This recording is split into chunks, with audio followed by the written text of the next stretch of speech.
I knew something was wrong the moment I walked through the front door. The house was loud, too loud. Laughter bounced off the walls, plates clinked, chairs scraped the floor. 33 relatives filled the living room and dining area, people I hadn't seen in years. Cousins, uncles, aunts. Faces that looked past me like I wasn't even there. No one said my name. No one stood up to hug me. There was no seat waiting. My mom moved quickly between guests, smiling wide, playing the perfect host. When she passed me, her eyes flicked over my face like I was furniture that had been moved to the wrong place. Not a hello. Not a glance back. I stood there holding my coat, feeling stupid for thinking this dinner had anything to do with me. I finally took an empty chair near the wall. No plate was set. No one noticed. People talked over me. About vacations. About money. About how family sticks together. Every sentence felt rehearsed, like I'd walked into the middle of a play where everyone already knew their lines. Then it happened. My mom suddenly stood up. The room quieted.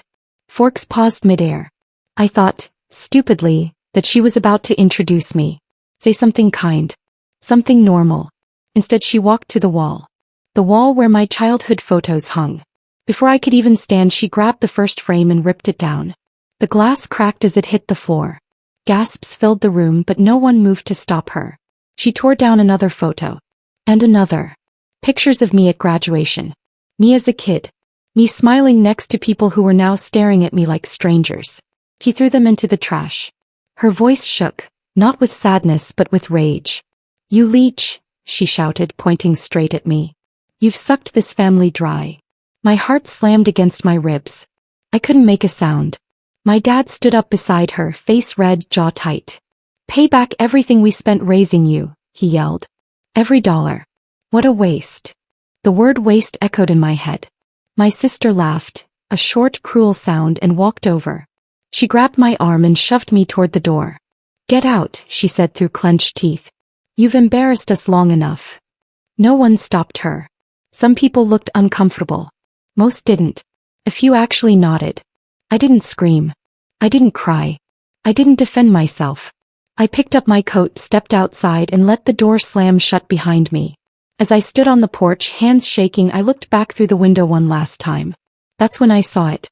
On the kitchen counter, half hidden under napkins and wine glasses, was a manila folder. Thick, labeled, with my name written on it in my mother's handwriting.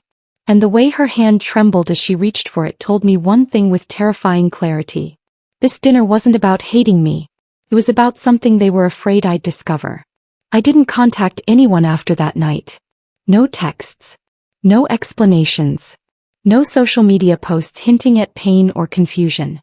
I disappeared the way they always assumed I couldn't, cleanly. For 7 days my phone stayed silent. I went to work. I slept. I replayed the dinner in my head, not with emotion but like evidence. Every word. Every look. Every lie spoken with a smile. Then on the 8th morning my phone vibrated at 5 a.m. One missed call. Then another. Then another. I checked the screen. Dad, 12 missed calls. By the time I sat up in bed, the number climbed past 50 messages. Long ones. Short ones. Some angry. Some panicked. A few pretending nothing was wrong. "Call me now. This has gone too far. We need to talk. You're being dramatic." At 7 a.m. my sister joined in. 20 missed calls. 0 voicemails at first, like she was afraid to leave proof. Then one slipped through. Her voice sounded tight, forced calm stretched over something sharper. "Stop ignoring us. This isn't funny anymore." That sentence stuck with me. This isn't funny anymore. As if the dinner had been a joke. As if shoving me out of the house had been entertainment. At 10 a.m. my mom finally called. I let it ring. Then I listened to the voicemail. Her voice cracked before she even finished my name. "Please," she whispered. "Just give us one chance. We can explain everything." Everything. Not sorry. Not we were wrong. Explain. I didn't call back. Instead I played the messages again, slowly this time. That's when I heard it. In one of my dad's voicemails after he thought he'd hung up, there was a pause. Muffled sound. Then his voice dropped lower, tense. "If she doesn't sign, we're finished." Someone else murmured something I couldn't make out. Then the recording ended. I sat there, phone in my hand, heart steady instead of racing. They weren't calling because they missed me. They weren't calling because they felt guilty.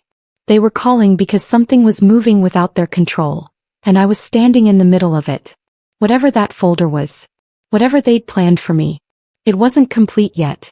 And for the first time in my life I understood something clearly. The silence they hated was the only thing protecting them from what came next. I went back to the house at night. Not dramatically. Not angrily. I parked 2 streets away and walked the rest, like someone who didn't want to be remembered by a neighbor's camera. The spare key was still where it had always been, hidden behind the loose brick near the side door. I'd never been important enough for them to change that. The house felt different without voices. Too clean. Too quiet. I didn't turn on the lights. I knew the layout by heart. Every step carried memories. Birthdays I helped plan, dinners I cleaned up, weekends where I'd been useful enough to tolerate. I went straight to the kitchen. The counter was empty now. No napkins. No wine glasses. But the shape of the moment was still there in my head, the exact place where I'd seen it. I opened the drawer beneath the counter. There was the manila folder. My name stared back at me in thick black ink, written with the same sharp pressure my mom used when she was angry but pretending not to be. I carried it to the table and sat down. My hands didn't shake. Inside were documents stacked too neatly to be accidental. Loan statements. Multiple ones. All in my name. Amounts I'd never borrowed. Payments I'd never missed until recently. The dates lined up with things I remembered. The new car my parents suddenly had, the renovation they claimed a friend helped pay for. Then I saw the signatures. At least, versions of mine. Close enough to pass if no one looked too carefully. My stomach tightened but I kept reading.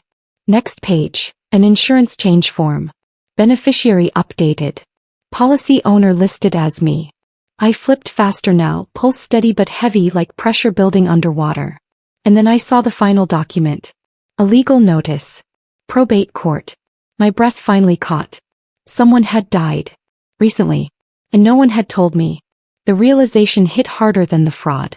They hadn't just insulted me at that dinner. They'd prepared me. Prepared witnesses. Prepared a story where I was irresponsible, ungrateful, draining the family, so when questions were asked later answers would already exist.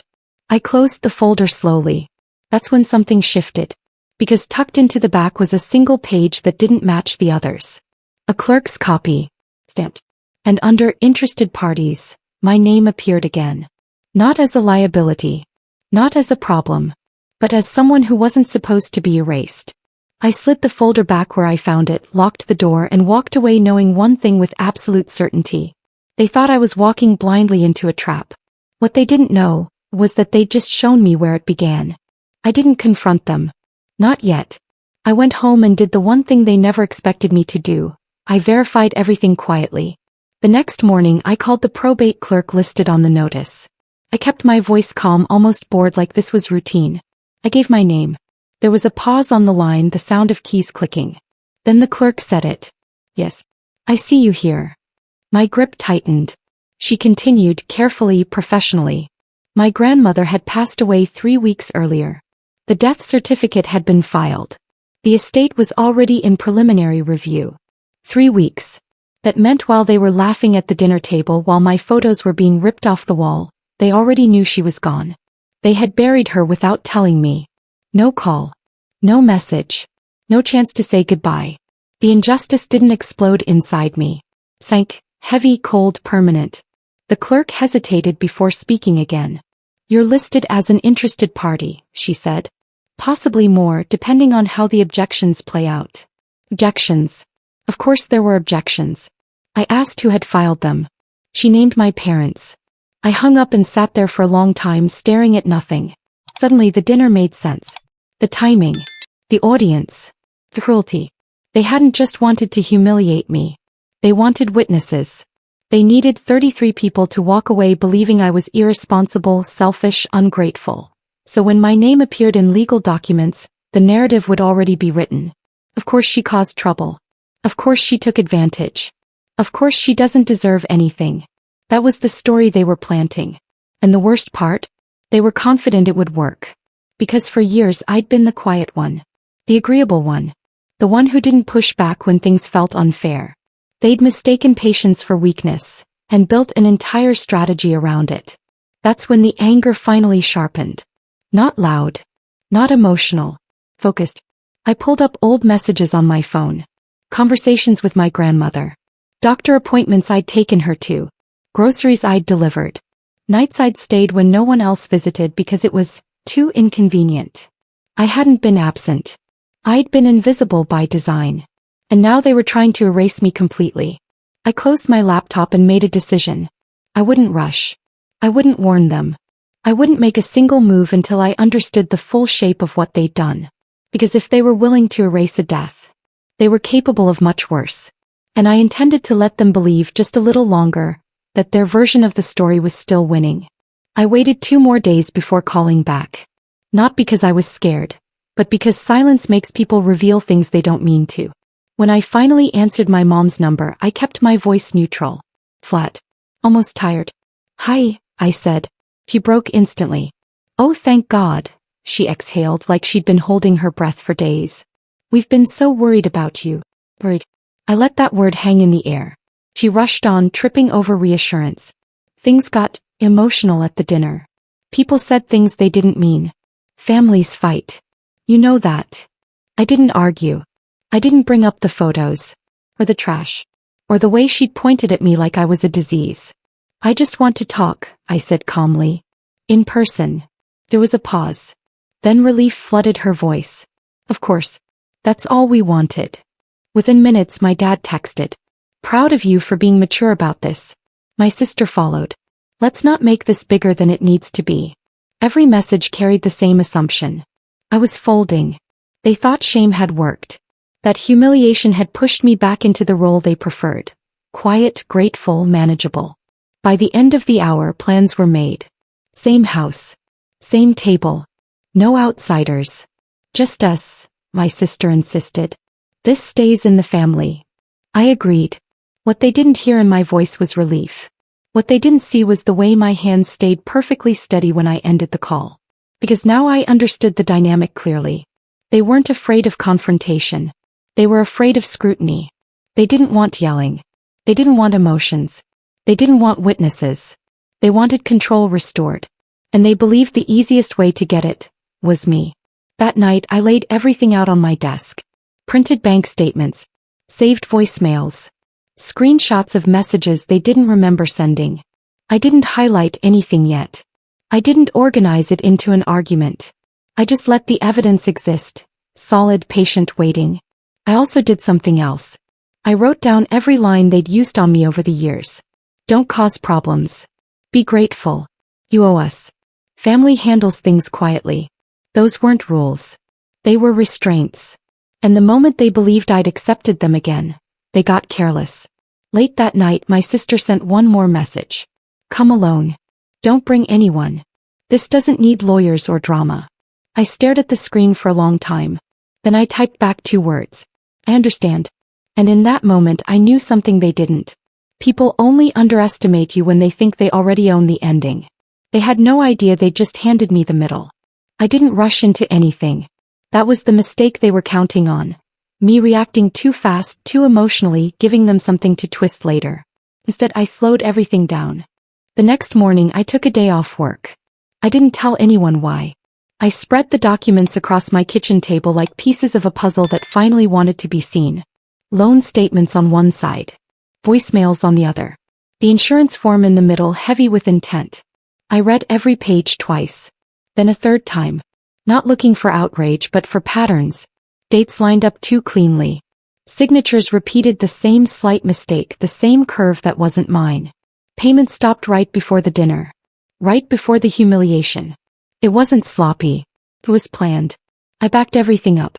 Cloud storage. Flash drive. Email drafts saved but unsent. Nothing dramatic, just layers. Quiet redundancy. The kind that doesn't panic if one thing disappears. After that, I made an appointment with a probate attorney. I didn't tell the full story. Not yet. I asked neutral questions. Hypotheticals. What happens if a family member uses another person's identity? What happens if witnesses are preconditioned before legal proceedings? What happens if an executor is quietly removed before they even know they exist? The attorney didn't raise his voice. He didn't need to. This wouldn't be a misunderstanding, he said carefully. This would be intent. That word settled into me like a weight finding its place. Intent. On my way home I did one more thing. I messaged 2 relatives from the dinner. People who hadn't laughed. People who'd avoided my eyes afterward. I didn't accuse anyone. I asked a simple question. What did my mom say before I arrived? Hours passed. Then one reply came in. She made us repeat a story. The message read, about how you've always been irresponsible. She said it might come up later. Another message followed. She told us to remember how much you owed the family. Like a reminder. I stared at the screen, feeling something close to calm settle over me. They hadn't just prepared paperwork. They'd prepared people. That night I put everything back into a folder of my own. No labels. No emotions. Just order. I stood in my kitchen looking at the neat stack and realized something important. Revenge doesn't start with confrontation.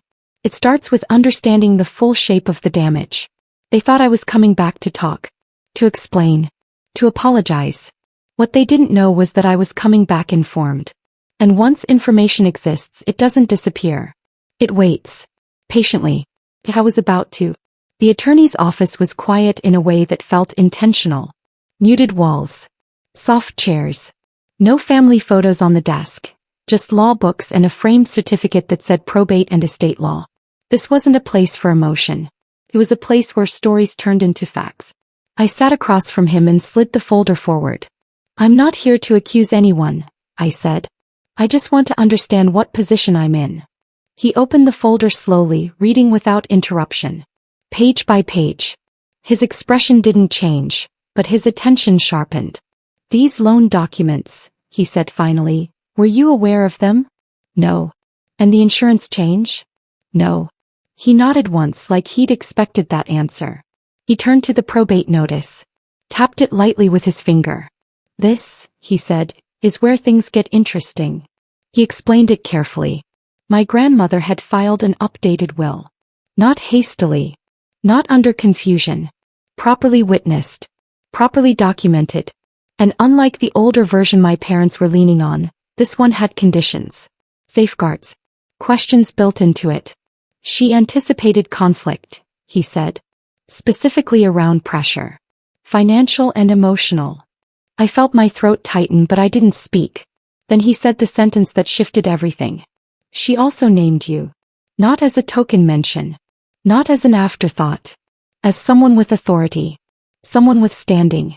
Possibly even executor, if certain conditions were met. The room felt smaller suddenly. I asked the question I'd been holding back.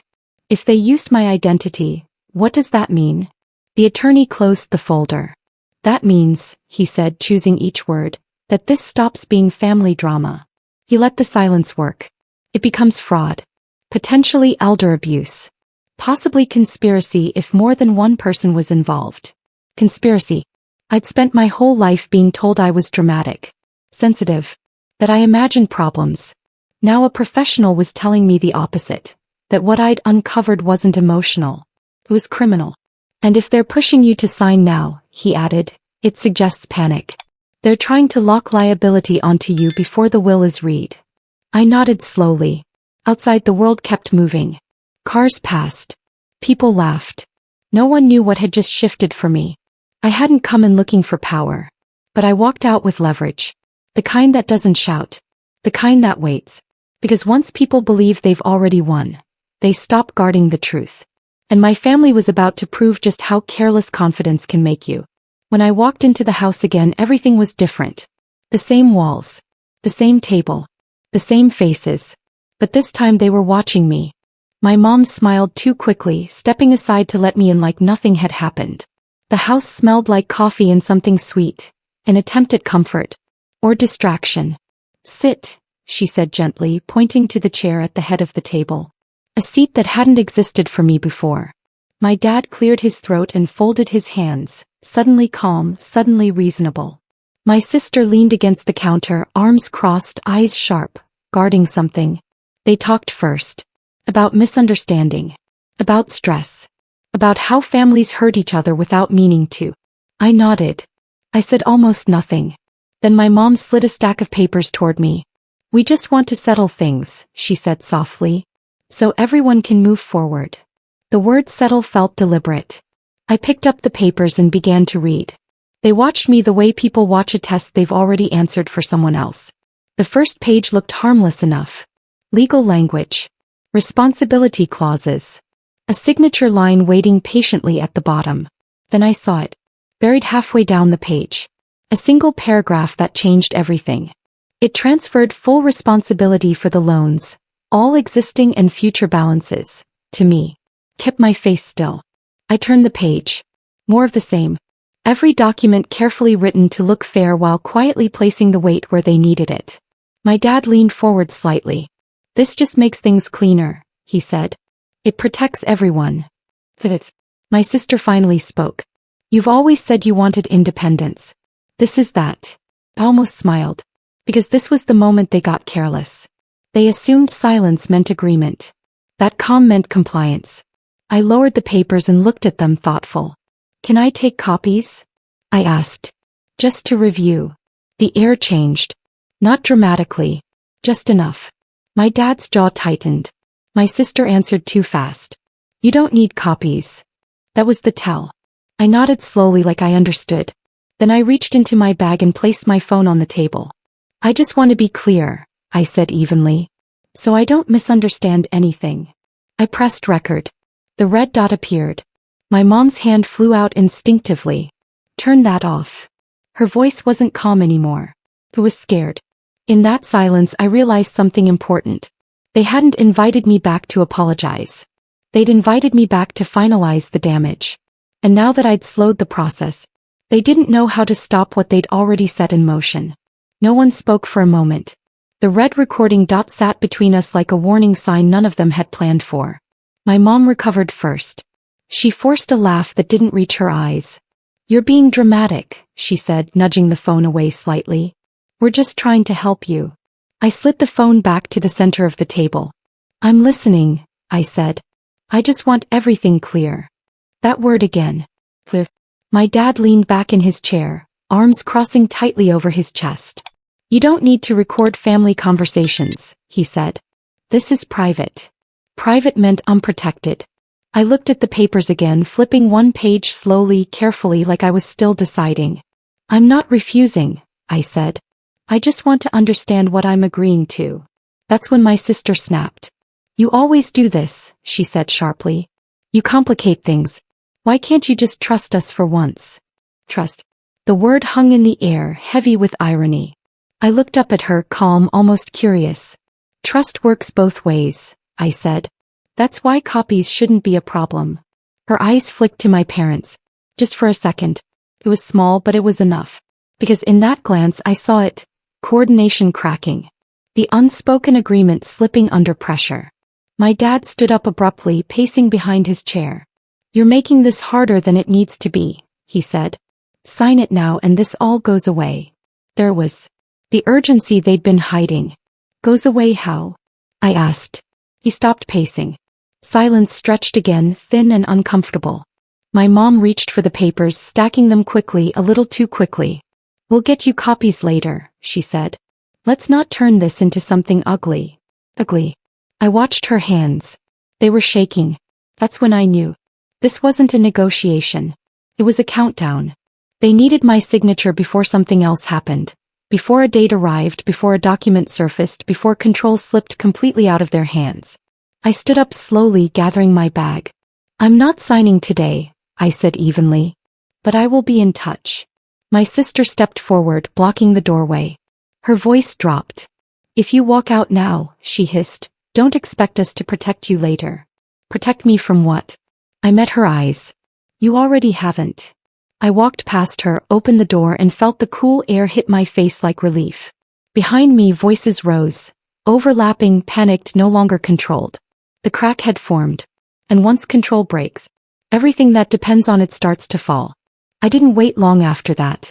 2 hours after I left the house, while their nerves were still raw and their story still scrambled, I sent the message. Not confrontational. Not emotional. Come. Maybe we should do this properly, I wrote. With everyone present. No confusion. The response came faster than I expected. My mom called immediately. "What do you mean by everyone?" she asked, trying to keep her voice light. "The family," I said. "The same people from the dinner. If we're fixing things, they should hear it too." Silence. Then a careful breath. "That's not necessary." "Necessary?" I smiled to myself. "I think it is," I replied. "So no one misunderstands later." They didn't say no. That was important. Because people who feel cornered rarely refuse outright. They stall, they soften, they agree while planning to regain control later. By the end of the day it was set. Another dinner. Another table. Another performance. Only this time they believed they still knew the script. I spent the next few hours doing nothing dramatic. I organized documents into clean folders. I labeled nothing. I made copies and left them untouched. I drafted no speeches. Instead I prepared questions. Simple ones. Ones that sounded innocent. Ones that required consistent answers. That night an email came in from probate court. Subject line, estate status update. My pulse didn't spike. I opened it slowly. The will reading had been scheduled. And attached was a notice I hadn't expected. My parents had submitted a formal objection against me, claiming I was unfit, irresponsible, financially unstable, claiming they were protecting the estate. I stared at the screen for a long time. They hadn't just tried to trap me quietly. They were now racing me. That changed things. Because objections create records. And records don't care about family dynamics. They care about evidence. I closed the email and picked up my phone. I didn't call them back. I didn't warn them. I forwarded the notice to my attorney. Then I sent one last message to the family group chat. Looking forward to clearing everything up together, I wrote. It's time everyone hears the full story. I set my phone down and sat in the quiet. There was no turning back now. They had chosen escalation. And the moment they filed that objection, they did something irreversible. They turned a private betrayal into a public process, one they no longer controlled. And they were about to walk straight into it, smiling, confident, and completely unprepared for how visible their lies were about to become. The probate office didn't look dramatic. No long halls. No grand courtroom. Just a quiet waiting room with beige walls, a water cooler humming softly in the corner, and chairs arranged in neat, unforgiving rows. My parents arrived first. My mom wore black, carefully chosen, grief without excess. My dad stood close to her, hand resting on her shoulder like a prop meant to signal unity. My sister followed a few minutes later, eyes already scanning the room, counting faces. Then the relatives arrived. One by one. The same people who had filled the house weeks earlier. The same witnesses to my humiliation. Some avoided my eyes. Others nodded politely, unsure which version of the story still applied. I took a seat near the end. Quiet. Observant. Exactly where they expected me to be. The attorney entered and introduced himself. His voice was calm, neutral, professional, the kind of tone that doesn't care about family history. He explained the process, the objections, the legal framework. My parents nodded along confidently as if they'd rehearsed this too. Then he began reading. The will was clear, structured, careful. My grandmother's voice came through even in legal language, direct, deliberate, unafraid. There were conditions, questions, instructions meant to prevent pressure. I watched my mom's posture stiffen as certain clauses were read. My dad's foot tapped faster. My sister stopped pretending to read her phone. Then the attorney paused. He looked up. "Before we continue," he said, "there's an item the decedent specifically requested be addressed at this point." My mom's smile faltered. The attorney turned slightly toward me. "You were asked to submit additional materials," he said. "Do you wish to do so now?" 33 heads turned in my direction. I stood slowly. "I do," I said. My mom's hand clenched in her lap. The attorney nodded. "Very well." He reached for a remote on the table. "We'll begin with the recording." The word landed hard. "Recording?" My sister shook her head slightly, almost imperceptibly. My dad leaned forward, mouth opening then closing again. The screen on the wall lit up. My grandmother appeared, older, thinner, but unmistakably herself. Sitting in her living room.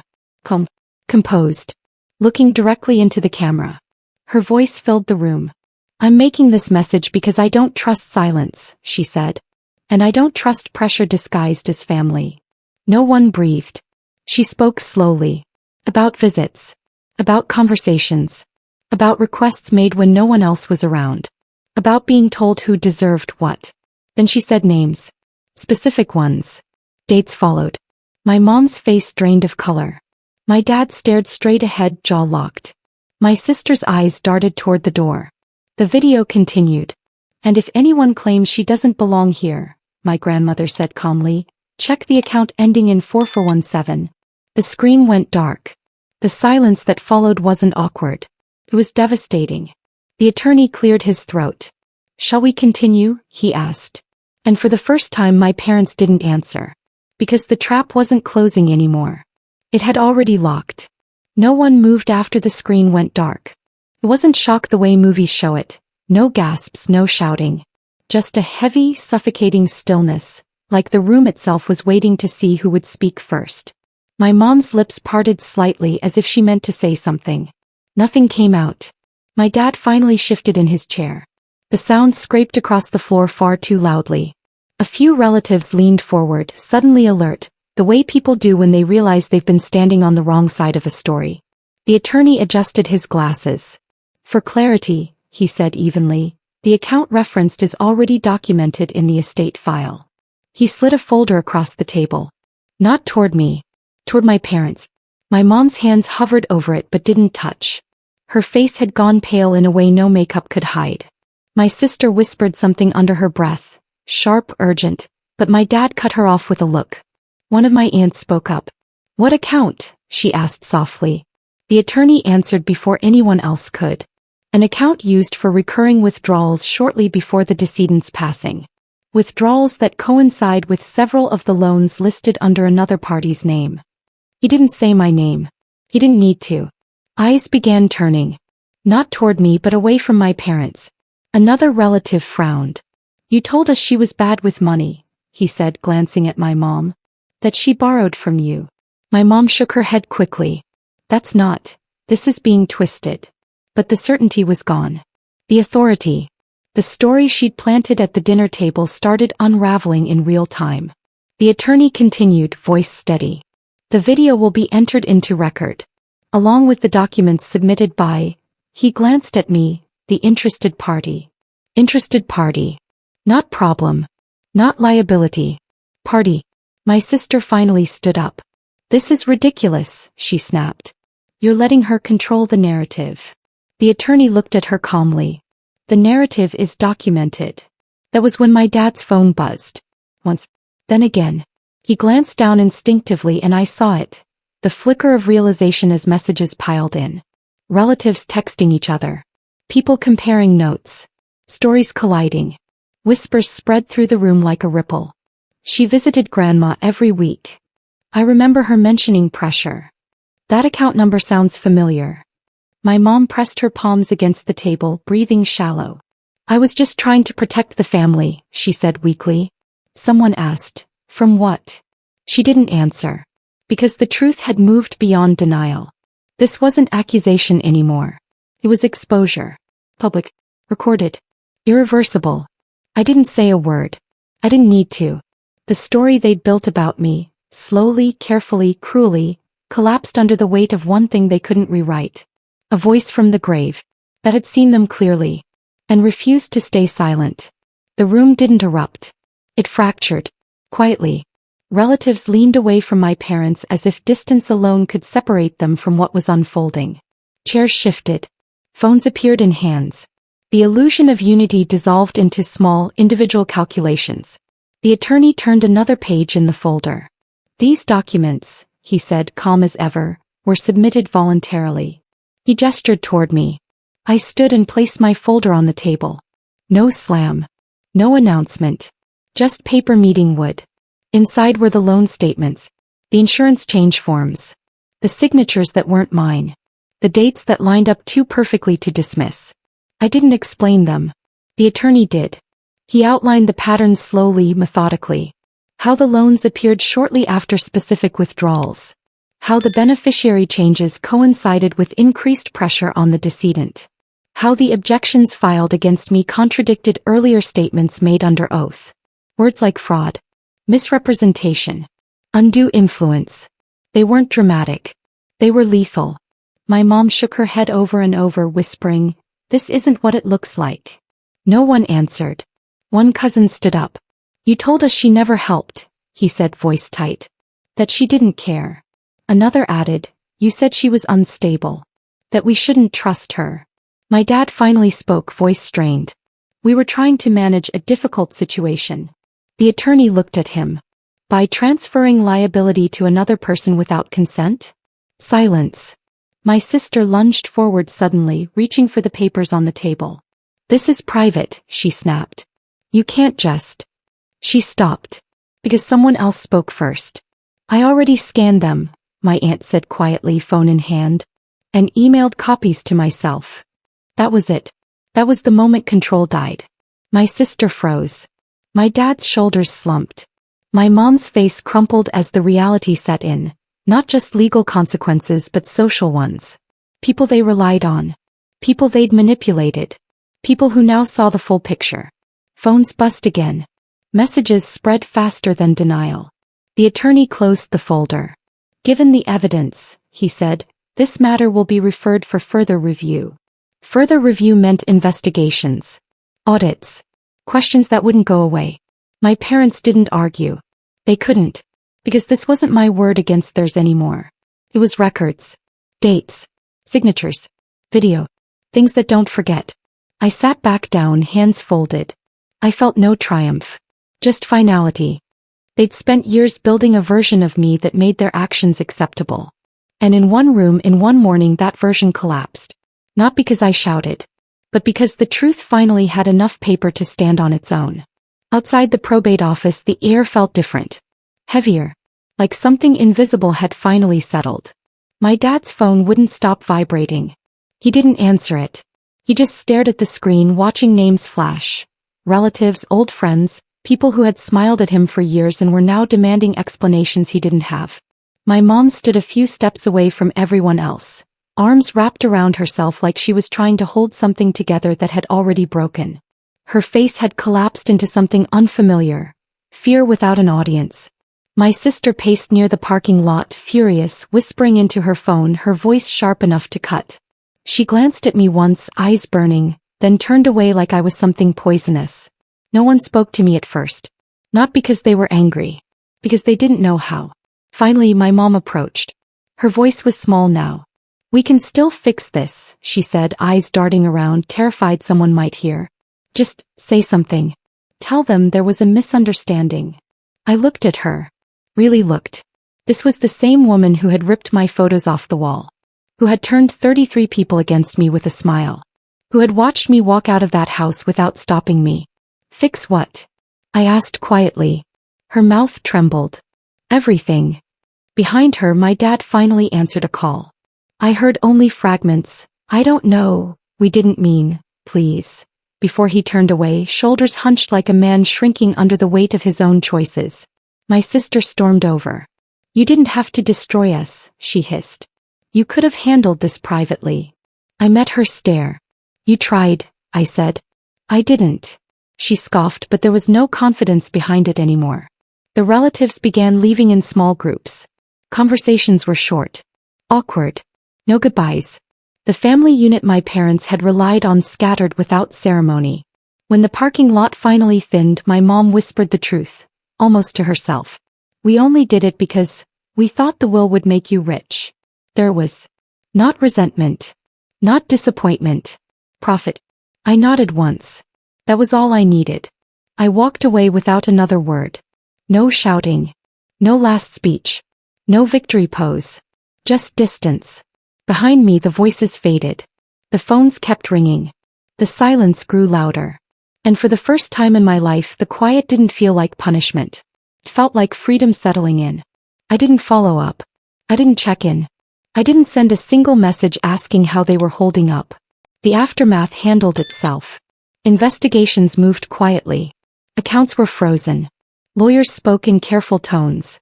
Relatives stopped calling me to ask questions, and started calling each other instead. The family group chat went silent, then disappeared completely like it had never existed. I went back to my routine. Work. Evenings. Sleep without the tight knot in my chest I'd carried for years. People assume revenge looks loud, explosive, satisfying in obvious ways. This wasn't. This was clean. My parents lost the one thing they valued more than money: control over how others saw them. My sister lost the protection of a story she'd hidden behind for years. No one shouted at them. No one attacked them publicly. They were simply seen. That's what broke them. One afternoon weeks later, my mom called from a number I didn't recognize. Her voice was hoarse, stripped of performance. "Please," she said. "Just tell them you forgive us." I stood by my window watching people pass on the street below. Strangers living lives untouched by my family's collapse. "I do forgive you," I said honestly. She exhaled sharply, relief flooding her voice. Then I finished the sentence. "I just won't lie for you." There was a pause. A quiet sob. Then the line went dead. I didn't feel triumph. I felt something better. Finality. I hadn't taken anything from them. I'd simply stopped carrying what was never mine to bear. The debt. The shame. The silence. As I turned away from the window, one thought settled in, calm and unshakable. They had 33 witnesses to my humiliation. I only needed one moment of truth. And that was enough to end everything.